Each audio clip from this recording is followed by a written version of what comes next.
السلام علیکم ورحمۃ اللہ۔ روزے کے دوران ہمارا جسمانی رد عمل کیا ہوتا ہے؟ پہلے دو روزے، پہلے ہی دن بلڈ شوگر لیول گرتا ہے، یعنی خون سے چینی کے مضر اثرات کا درجہ کم ہو جاتا ہے، دھڑکن سست ہو جاتی ہے اور بلڈ پریشر کم ہو جاتا ہے۔ اعصاب جمع شدہ گلائی جن کو آزاد کر دیتا ہے، جس کی وجہ سے جسمانی کمزوری کا احساس اجاگر ہو جاتا ہے۔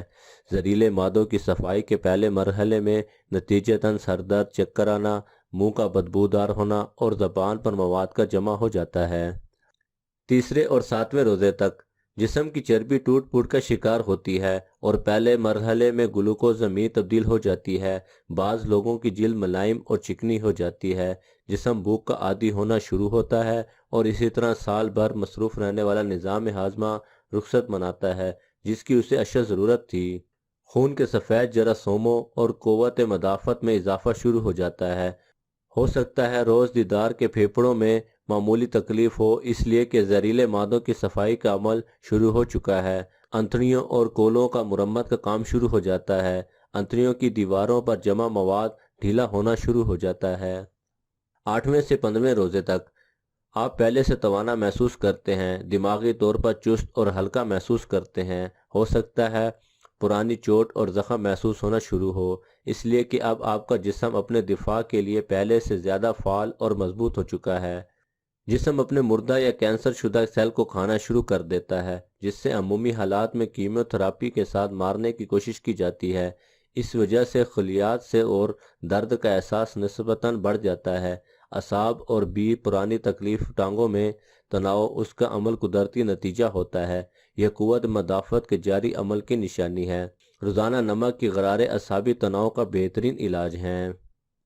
16ویں سے 20ویں روزے تک جسم پوری طرح بھوک پیاس برداشت کا عادی ہو چکا ہے۔ اب خود چست، چاق اور چوبند محسوس کرتے ہیں۔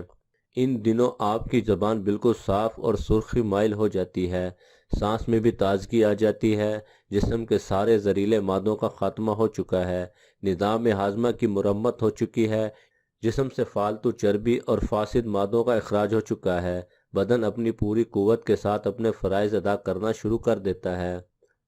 20ویں سے 30ویں روزے تک 20ویں روزے کے بعد دماغ اور یادداشت تیز ہو جاتی ہے، توجہ اور سوچ کو مرکوز کرنے کی صلاحیت بڑھ جاتی ہے۔ بلا شبہ بدن اور روح تیسرے عشرے کی برکات کو بھرپور انداز سے ادا کرنے کے قابل ہو جاتا ہے۔ یہ تو ہے دنیاوی فوائد، جو بے شک اللہ نے ہمارے ہی بھلائی کے لیے ہم پر فرض کیا، مگر دیکھیے رحمت الہی کا انداز کریمانہ کہ اس کے احکام ماننے سے دنیا کے ساتھ ساتھ ہماری آخرت بھی سنوارنے کا بہترین بندوبست کر دیا۔ اللہ تعالی ہم سب کو اچھی بات سمجھنے اور اس پر عمل کرنے کی توفیق عطا فرمائے۔ مزید ایسی ہی دلچسپ اور معلوماتی ویڈیوز دیکھنے کے لیے ہمارے چینل کو سبسکرائب کریں اور لائک کریں۔ اپنے دوستوں کے ساتھ ضرور شیئر کیجیے گا۔ جزاک اللہ خیرہ۔